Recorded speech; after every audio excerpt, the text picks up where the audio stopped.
We're going to start up here in the front. It does have a hookup light for hooking up at nighttime. It does have the up and down button for taking it on and off the vehicle. It has two 20-pound propane cylinders that are full except for what we use to service the trailer.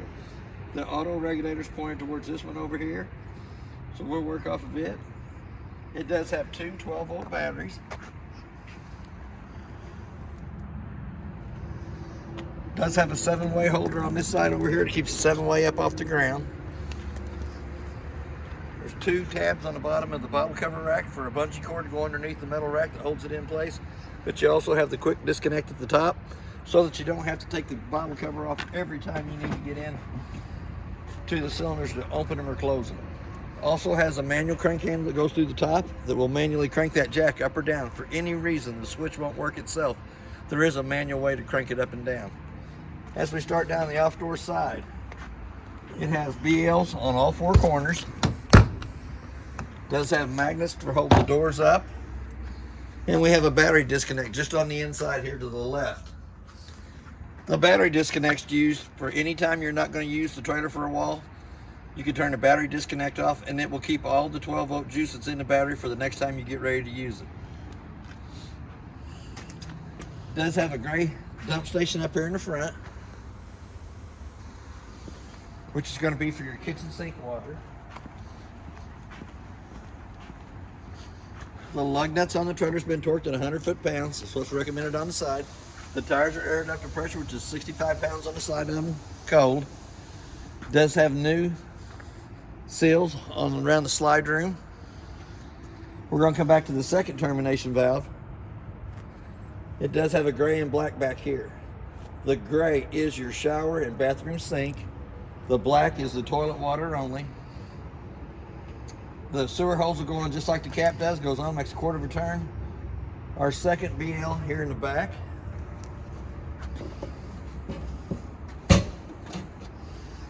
Hot water heater is gas and electric. The electric switch is in the lower left-hand corner on the outside. The gas switch is going to be on your monitor panel on the inside. But before you turn it on either source of heat, you're going to pop the pop-off valve, make sure it's completely full of water before you turn it on electric or gas, either way. Also has an anode rod, which is the drain plug down in the bottom. The anode rod actually draws all the water to it, eats up that rod instead of eating up the inside of the tank. Anytime the steel rod in the center is showing, it's time to replace it. So here again, we're going to put this lid back on. It is prepped for a backup camera up top.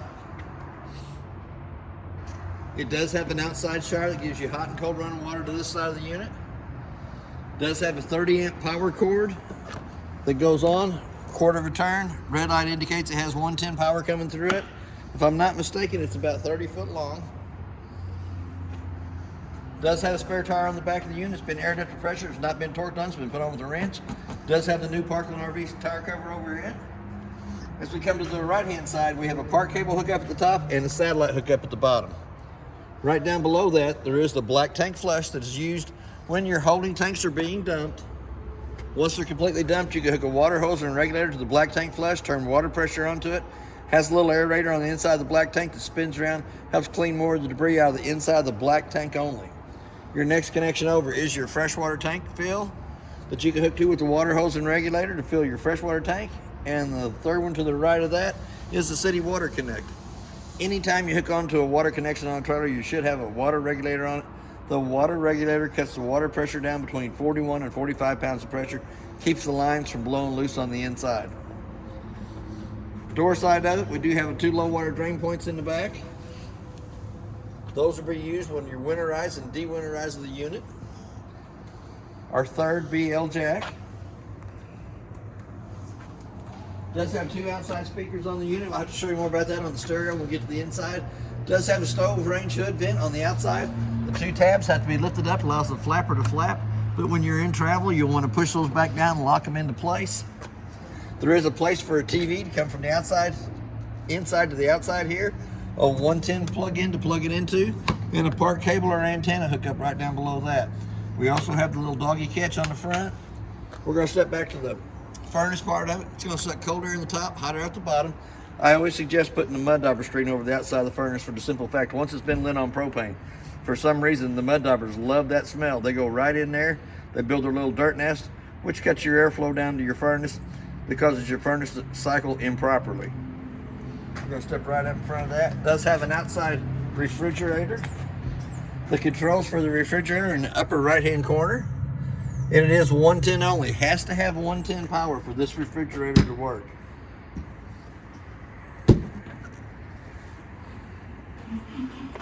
Does have the solar panel hookup on the outside. If you wanted to buy the little solar panel that sits outside the trailer, plugs into the 2-prong connection there, and will recharge the battery on the front of the unit. 2 manual crank handles. The little smart one goes in the top of the tongue jack. It will manually crank the tongue jack up or down. If for any reason it won't work off the switch, there is a manual way to do it.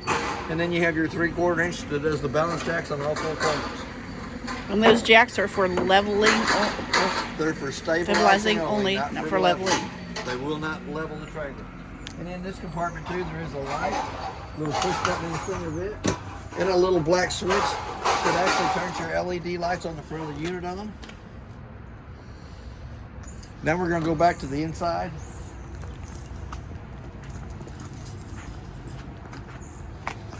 The tires on this side, just like the ones on the outdoor side, they're aired up to pressure. They've been torqued at 100 foot-pounds. When we come to the front door, we're going to open it all the way up. We're going to take the steps back up in the up position. Lock them into place. They lock onto the door frame at the top. Yellow handle in the center. Unlocks them from the door frame itself. As it comes out, there is a pin on either leg underneath. There's 15 to 18 holes in the leg for adjustment. The main thing on the steps is once it comes out and lays down, it has to lay flat in the threshold so that the front door fits over the top of it properly without dragging. So here again, we're going to go to the inside. It does have a working fire extinguisher on the left-hand side as we step in. We're going to come up to the monitor panel. I left a little sheet up here at the top. The top button battery is for the voltage that's in the battery. Then your freshwater tank is your clean water in the unit. The black tank is the toilet water. Gray tank 1 is your shower and bathroom sink. And gray tank 2 up in the front is your kitchen sink water only. Anytime you push the button, it'll show you what juice is in them. Fresh tank should be empty, black tank should be empty, gray tank should be empty, gray tank 2 is empty. As they fill up, they'll show 1/3, 2/3 full as they fill up. Does have a set of tank heaters underneath the unit that keeps the holding tanks from freezing in the wintertime. The first red button on the left-hand side is the water pump switch. It turns the water pump on between the freshwater tank and the faucets. The second one is the gas side of the hot water heater. When you turn it on, the little door side fault light comes on. It's going to stay on for about a minute. Once the little red light goes out, it'll go through 3 lighting processes to light on gas. For any reason it does not light on gas within them 3 times, that little red light's going to come back on. We're going to go ahead and turn it back off. First button there turns your LED lights underneath the awning on. Second one turns your center row of lights in the living room kitchen area. We do have an awning switch to run the awning in and out. Can't get the awning all the way out because the trailer's too close to us. We can run it out a little bit.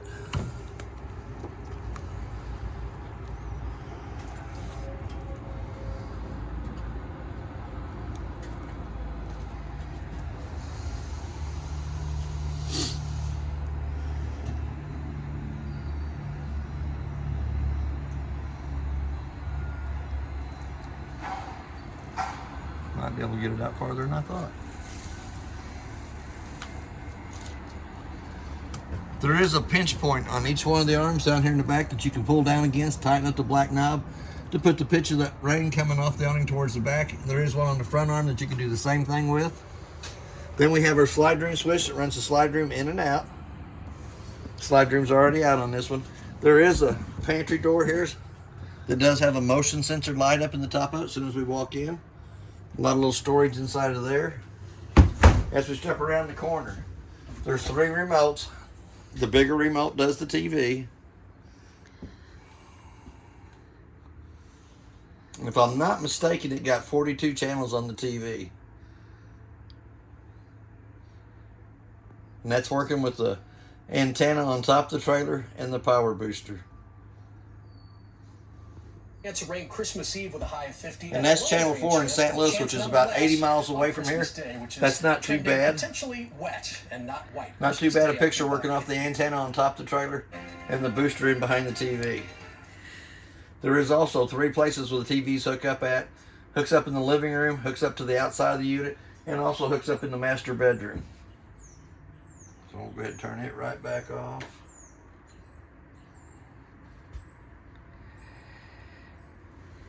Middle size remote does the stereo, turns it on and off. On them speakers, we have A and B. A's your outside speakers. B's going to be the inside. But it will also play a DVD between the stereo and TV.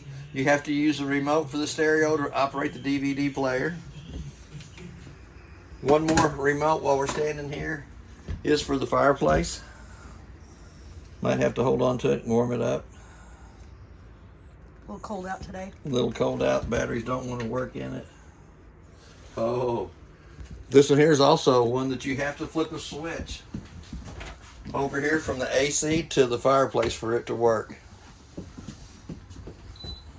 There we go. Now we're going to come back to it. We're going to turn it on. You can change the temperature from low to high. Our F1, which is off, we're going to go back to high. We can change the color of the rocks, 4 different settings. If you leave it on the green setting, they'll flip between the 4 colors of rocks on the bottom. You can change the color of the flames. There's blue, there's back to red. There's blue and red together, back to red, back to blue. We'll go back to red and blue together. But you can also set it to where it'll go off in 30 minutes up to 9 hours. So if you fall asleep in the recliners, it'll automatically shut off to whatever hour you got it set to. So we're going to go back, turn it back off. While I'm down here on my knees, we're going to go ahead and go through the breaker box. Breaker box, the breakers are marked from the top to the bottom, with your main being your first one. Microwave, GFCI, AC, hot water heater, general purpose, which is your 110 outlets, and the converter is the bottom one. Car fuses on the right hand side from the top to the bottom. The first 2 spots are empty. Refrigerator, the next 4 or 5 down are lights, furnace, radio, water pump, LP detector, and I can't really see what that awning is the bottom one. They also have a red light to the right hand side of them, that if any time one of the fuses would happen to blow, it'll have a little red light off to the right hand side of it. They can also be seen through the tinted glass on the front of the box. Does have a travel lock on the refrigerator to hold it in place during travel. There is 2 controls for the refrigerator. There's a push button down in the bottom, but up here in the top it does say cold or colder. If you turn it to where it says colder, all the cold air stays in the freezer part of it. So you want to actually kind of kick it back just a little bit towards the cold side, and then run your temperature setup down here to about 4 when you're first starting out. You might have to run that back down to 3 to keep it from freezing your milk in the bottom. But it is a pretty good size refrigerator, pretty good size freezer on it. We're going to go over to the microwave next. Does have the travel lock on the doors up at the top. Microwave, about the only thing I can tell you about the microwave is you hit the clock button, let's say it's 10 o'clock. Hit that microwave button again till the 2 center eyes is flashing. The reason I set the time on the microwave is if I leave the unit and come back to it, if it doesn't have the proper time, I can tell that it's lost 110 power coming to it. Usually here at the store, it's because somebody's come by, unplugged my trailer, plugged their trailer in, realize what they've done, unplug their trailer and plug mine back in. That's usually why the time ain't going to be right on it. It is a pretty good size microwave. We do have a light for the stove top and a fan. For the fan to work properly, the 2 tabs on the outside vent have to be lifted up, allows that flapper to flap. We're going to go to the stove next. We're going to push the button on the right hand side. We're going to turn it up to where it says pilot, using the striker to the, if I can get my hands to work, left hand side of it.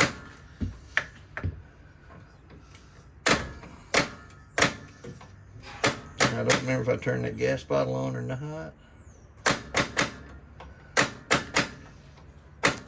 But using the striker on the left hand side, we'll light all 3 burners up on top and the oven down below.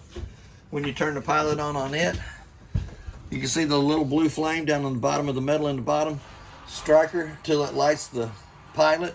Let that pilot run for about a minute. Then you can dial your temperature up for whatever you want it set to. Does have a pretty good sized drawer down below it for pots and pans. Does have our LP carbon monoxide detector right down below that.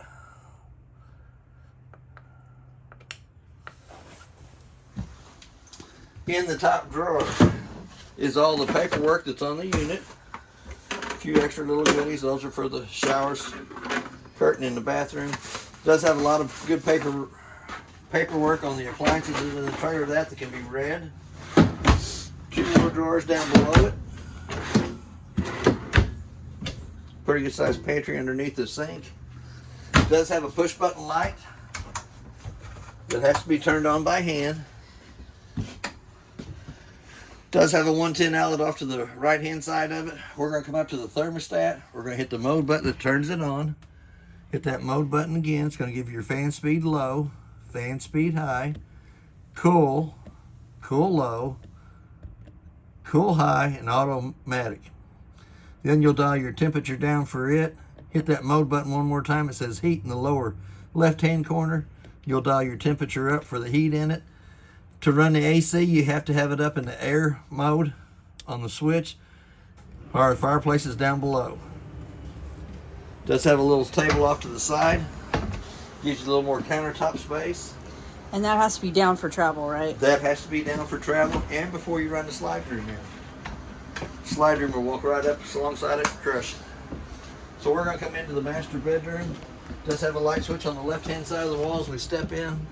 There is a second place for a TV up in the master bedroom. A 110 outlet to plug it into. A park cable hookup or antenna hookup right above it. Does have a fire escape window on the off door side. It's pretty simple. Grab a hold of the red handle on the screen. The red handle on the window comes over, slides through the bottom part of the window frame. Feeling weak today. Might be kind of froze. It is a little freezy outside. It is a little freezy. But the two lights above the headboard have to be turned on by hand. They have a little push button in the center of them to turn those on. And in behind either one of the closets, there is a 110 outlet and a USB port on either side of the master bed. Pretty good sized closet space on either side. Does have storage up underneath the mattress. Store a lot of extra little goodies in there. Hide your snacks. Hide your snacks. Does have the slow rising shades in the unit. Does have a brown vent on the wall in the master bedroom that brings heat from the furnace inside. Does have a round vent in the ceiling that brings the AC into the master bedroom. Does have a privacy door on the master bedroom between the master bedroom and the living room area.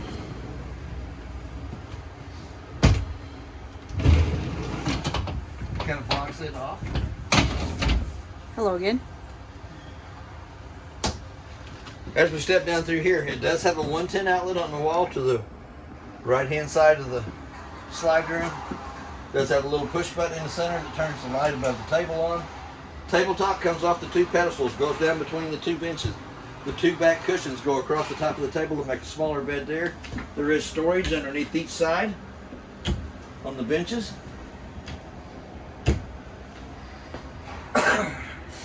These two lights are two windows. The one by the couch is marked for a fire escape window. The one above the table does not have a red handle on it, but can be used for a fire escape for the people who sleep on top of the tabletop. Does have a USB port in between the two recliners. The two lights above the recliners have to be turned on by hand. The pull handle for the recliners is off on the outdoor side of each one of the arms. Excuse me. There is another privacy door between the bathroom and living room area. There is a light switch on the right hand side of the bathroom as we step in. Here again, your shower is just like what you have at home. Hot water on the left side, cold water on the right side. Pretty good sized cabinet space above it. Does have the dome in the shower for you taller guys. The two screws comes out of the back of this panel here, accesses you into the back of the hot water heater. hot water heater has two valves on it. Both the valves, when you're using the hot water heater, need to be pointed right to it. Right now they're in the bypass situation, which is sideways, which makes a loop at the back of the hot water heater so that you don't have to fill it with antifreeze. Toilet has a single foot flush on the right hand side. There is a heat vent on the wall that brings heat into the bathroom area. Underneath this cabinet, you take the two screws out of that hidden panel there. Will access you into the water pump and the bypass valve for the water pump for winterizing and dewinterizing of the unit. It also has a USB port and a 110 outlet, which is your GFCI outlet in the bathroom since it's close to a water source. Another little closet up at the top. 4 more drawers down below that. Extra blankets, towels. Does have a 2 medicine shelf cabinet at the top. Does have a round vent in the ceiling that brings AC in. Does have a smoke detector right above our heads. And the AC does have a quick cool down on either end of it. Lets all the cold air come down into the main part of the living room kitchen area. But you can close those back off and it gets cool enough in here, and it will go back to the round vents in the ceiling. And that's basically everything that's on your unit. If you have any questions, I'll try to answer them the best that I can. Thank you for your time.